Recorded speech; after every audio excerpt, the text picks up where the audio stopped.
Kính thưa quý vị đại biểu, Diễn đàn cấp cao công nghệ thông tin và truyền thông Việt Nam vinh dự được đón chào vị khách quốc tế đặc biệt. Ngài nguyên là thủ tướng của đất nước có nền kinh tế lớn thứ hai thế giới, một đất nước có nhiều đầu tư và đóng góp quan trọng vào sự phát triển kinh tế của Việt Nam trong những năm qua. Ngài là người có nhiều tình cảm với Việt Nam và đã đến tham dự diễn đàn năm nay với tư cách khách mời quốc tế đặc biệt. Ban tổ chức xin trân trọng giới thiệu ngài Yukio Yatoyama, cựu thủ tướng Nhật Bản, chủ tịch Viện Cộng đồng Đông Á, và xin kính mời ngài lên phát biểu.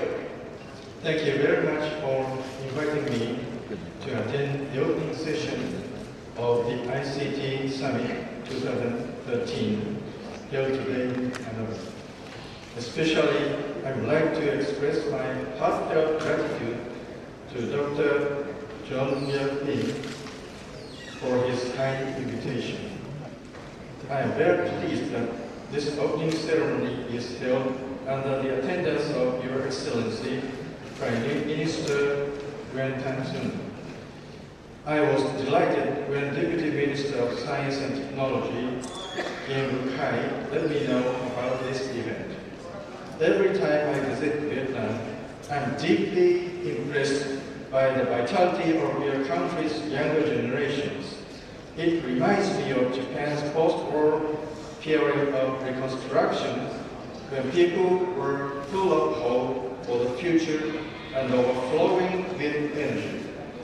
As Japan is a resourceful country, our most important resource was personnel. Vietnam may be blessed with resources such as rare earth materials, but fostering the required human resources is still undoubtedly the most important factor in the future development of Vietnam. At the end of last year, I concluded my career as a politician, and in spring this year, I found the East Asian Community Institute. I would be very pleased if the Institute can be of benefit in some way to the people of Vietnam. Ladies and gentlemen, having sworn never again to wage war, Japan poured resources into economic development rather than military strength, even during the Cold War. It goes without saying that technological expertise was the engine that drove Japan's economic growth, rapidly transforming Japan into one of the world's technology leaders. After the end of the Cold War, Japan's economic bubble burst. The economic situation changed drastically and became very difficult. From the end of the bubble until the present day, the Japanese economy stagnated. However, even though the government's budget did not grow in size, the Japanese government believed in the necessity of steadily increasing the budget for science and technology, the foundation of the country's strength, and to that end, the Science and Technology Basic Law was enacted in 1995. Furthermore, in order to implement planned, systematic policies for the promotion of science and technology, the government established the Science and Technology Basic Plan. The plan is rewritten every 5 years, and currently the fourth plan is being put into effect, which, following on from a third plan, places emphasis on innovation. Under the Science and Technology Basic Law, the government is required to take the measures needed to ensure there are adequate financial resources to implement the Science and Technology Basic Plan. Thanks to this requirement, even in the difficult economic conditions following the collapse of the bubble, Japan has been able to steadily expand its science and technology budget. Under the third basic plan, which went into effect 7 years ago, 4 critical areas were identified, namely life science, environmental technology, nanotechnology, and materials. In addition, a decision was also taken to emphasize In Japan, IT rather than ICT is perhaps the more familiar term. When the internet first began to spread, broadband penetration was low and fees were extremely high. Therefore, in order to transform Japan into a leading IT country, the government formed the e-Japan strategy, which reduced internet fees to 1/3 of their previous rates over a 4-year period, while also increasing the number of high-speed internet subscribers by a factor of 20. In other words, IT infrastructure in Japan was implemented very promptly. In 2006, when the major objectives of the e-Japan strategy had largely been met, the government introduced the U-Japan strategy with the objective of moving away from an infrastructure based principally on wired services to create a ubiquitous network that seamlessly connected wired and wireless services. The U of New Japan stands not only for ubiquitous, but also for universal, user-oriented, and unique. Ubiquitous means that ICT connects every corner of daily life, producing a network-connected society where all citizens have network access anytime, any place, and through any device.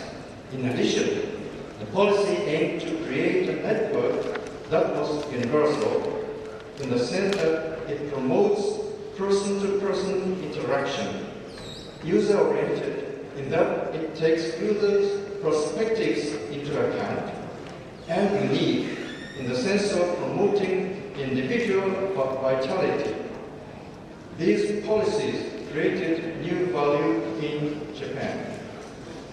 To give specific examples, ICT can be expected to help us create a society in which citizens feel safe and secure by actively harnessing such technology for purposes including the construction of caregiving and social welfare systems that can help relieve anxiety over old age in an elderly society with a declining birth rate, by facilitating traceability, which can resolve worries over food safety, and through the establishment of home security systems that can resolve worries over public security.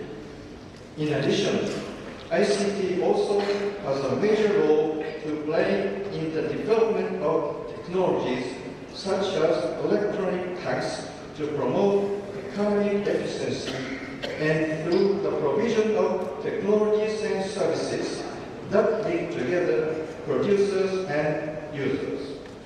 Ladies and gentlemen, I'd like for a moment to think about the ways in which Japan and Vietnam can cooperate in the field of ICT.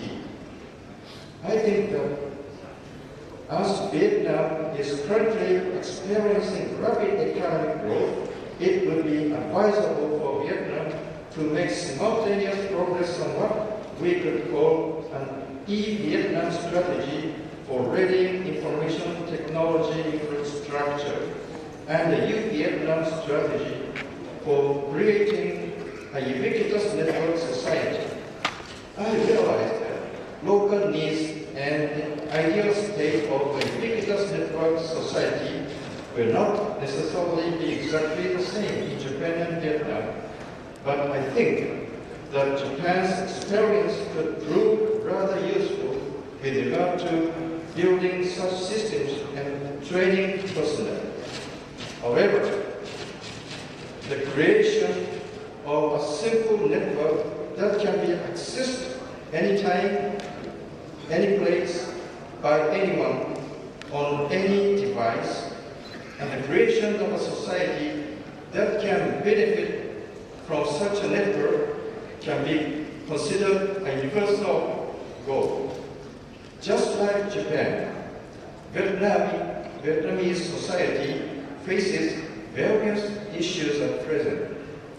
Firstly, it is useful to identify current issues and issues for the short-term future in the various fields of citizens' lifestyles: medicine, welfare, transport, logistics, economics, industry, employment, labor, and education. Other relevant fields include culture, public security, disaster prevention, the environment, energy issues, public services, and international relations. Then, assessments can be made as to whether the use of ICT can be beneficial in resolving those issues. And if there are potential benefits, frameworks can be created for cooperation between the private sector and the government in order to achieve solutions. Many of these issues are shared between Japan and Vietnam, and if, in certain cases, Japan is further along the road towards a solution, I think Japan can provide Vietnam with technical assistance. Where Japan has not made any greater progress, Japan and Vietnam can cooperate together to create the systems required for problem solution.